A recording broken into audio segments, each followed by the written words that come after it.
వీడియోల కోసం మా అమరావతి గళం ఛానల్ని సబ్స్క్రైబ్ చేసుకొని బెల్ ఐకాన్ నొక్కండి.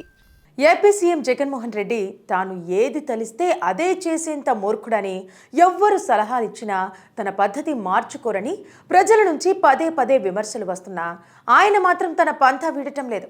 తాజాగా ఆయన చేసిన ఇలాంటి పనే విమర్శలకు తావిస్తోంది. తన సొంత పత్రిక సాక్షిలో పనిచేసిన నేమాని భాస్కర్కు ప్రభుత్వ ప్రజా విధానాల సలహాదారు పదవి కట్టబెడుతూ ప్రభుత్వం తాజాగా ఉత్తర్వులు ఇచ్చింది. అది తక్షణమే అమల్లోకి వస్తుందని పేర్కొంది. జగన్ కుటుంబం ఆధ్వర్యంలో నడిచే సాక్షి పత్రికలో పనిచేసిన వారికి ఆయన ప్రభుత్వంలోనే పదవి కట్టబెట్టడం అధికార దుర్వినియోగం కాదా అనే ప్రశ్నలు తలెత్తుతున్నాయి. వైసీపీ అధికారంలోకి వచ్చాక అస్మదీయులకు సలహాదారుల పోస్టులు కట్టబెడుతూ నెలకు లక్షల రూపాయల్లో జీతాలు అలవెన్సులు చెల్లిస్తున్నారు. 50 మందికి పైగా సలహాదారుల్ని ఇప్పటికే వివిధ ప్రభుత్వ శాఖల తలలు నెత్తిన కుంపటిలా పెట్టారు.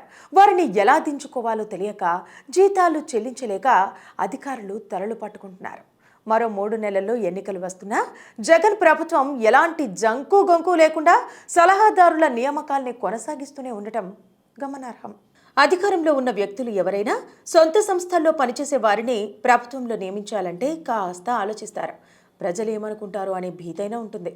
ముఖ్యమంత్రి జగన్ మాత్రం సొంత పత్రికలో పనిచేసిన వారిని పిలిచి ప్రభుత్వ పదవులు కట్టబెడుతున్నారు. రాష్ట్ర ప్రభుత్వ సలహాదారుగా ప్రభుత్వంలోనూ పార్టీలోనూ అంతా తానే చక్రం తిప్పుతున్న సజ్జల రామకృష్ణారెడ్డి కూడా పూర్వాశ్రమంలో జగన్ పత్రికలో కీలక పదవులు నిర్వహించిన వారే. ప్రభుత్వ శాఖలకు సలహాదారుల నియామకాలు ఏమిటని హైకోర్టు మొట్టికాయలేసినా ఎన్నోసార్లు తీవ్రస్థాయిలో అభిశంసించినా జగన్ సర్కారు తీరు మారలేదు.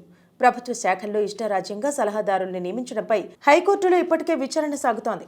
వారి నియామకాలపై న్యాయస్థానం ప్రభుత్వాన్ని తీవ్ర స్థాయిలో తప్పుపట్టింది. సలహాదారులు రాజ్యాంగేతర శక్తుల్లా వ్యవహరిస్తున్నారని, ఇది సమాంతర ప్రభుత్వాన్ని ఏర్పాటు చేయడమేనని ఘాటుగా వ్యాఖ్యానించింది. అయినా జగన్ ప్రభుత్వం వాటిని ఎంతమాత్రం పట్టించుకోలేదు. మనవాళ్లైతే చాలు సలహాదారులుగా నియమించేద్దాం అనే ధోరణిలోనే పెద్ద ఎత్తున అధికార దుర్వినియోగానికి పాల్పడుతోంది జగన్ సర్కార్.